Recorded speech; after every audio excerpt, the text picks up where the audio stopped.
Hey guys, welcome back to the channel and I hope you're doing really well. To celebrate Arena Breakout going into early access, I've decided to do a series of videos for newer players just getting into the game. This video is all about how to make money and I'll be sharing all my tips, tricks, and secret streamer ideas with you today. One of the most important things to understand going into Arena Breakout is that dying is simply part of the game.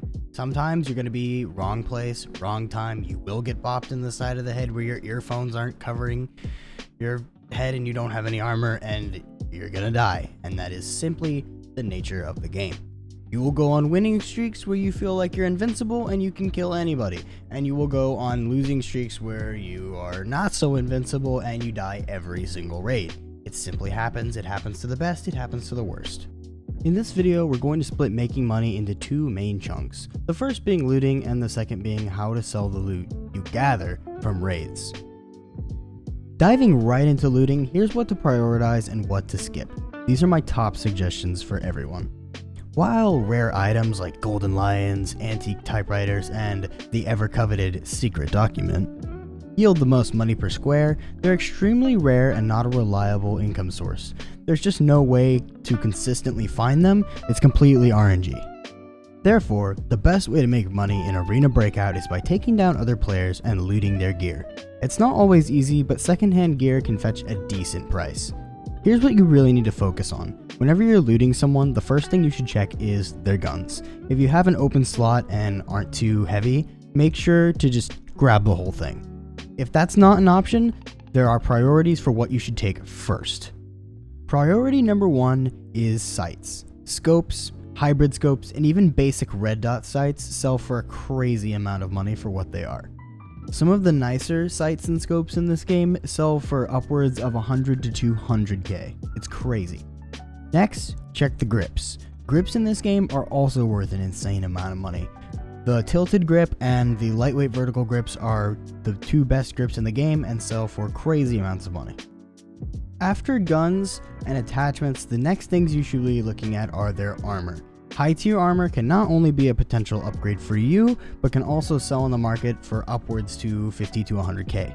High tier headgear is always particularly in demand as well, so if you need to make some money and you pull out a 4 to a 5 helmet, you're in a good way. After checking their armor, start by searching their rig and then their backpack. While you're searching the backpack, start emptying their mags. It's one of the few tasks you can do simultaneously while searching, and bullets are often quite a valuable commodity as well. Now we move on to looting in the map. The best containers to loot on maps are filing cabinets, safes, computers, jackets, document cases, and pro toolboxes. However, safes in normal tactical ops rarely hold anything too crazy, so you're going to want to go to lockdown and forbidden in order to get crazy good items out of these safes. When searching toolboxes, a good tip is to open them, and if only a few 1x1 items appear, move on. These items typically sell for just a few hundred coin and aren't really worth your time unless you're really strapped for cash. However, for containers like document cases, filing cabinets, safes, make sure to loot every square. They can sometimes hold 1x1 items that are really worth a lot of money. Now that you're out of the raid and loaded with loot, here's how to sell your loot effectively and how to market flip items.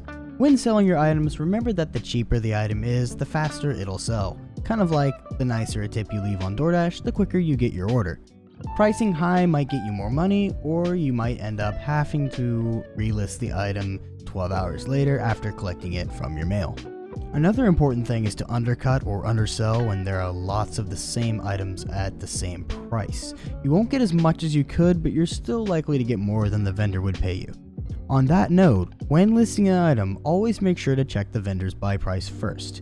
If it's close to or matches the price, sell it to the vendor instead. This saves you the time, the listing fee, and frees up the space for you to sell something else instead.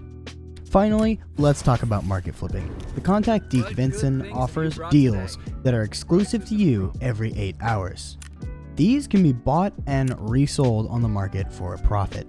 Items purchased for Deke aren't marked as operation supplies, so you can put them in your safe pouch or sell them on the market immediately.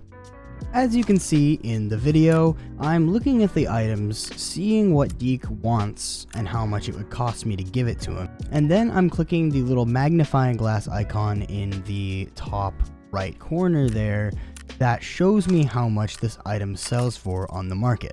That way I can compare prices and make sure I'm getting the best deal.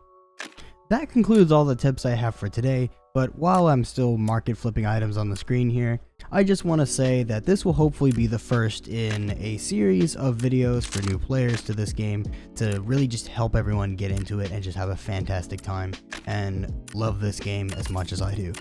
Before we close out, I just want to say thank you so much for your time. I appreciate you watching the video. Make sure to give it a like and let me know what you think of the comments, and subscribe if you want to see more videos like this one. Seriously, you guys are amazing. You guys fuel the dream. Much love. Zane, out.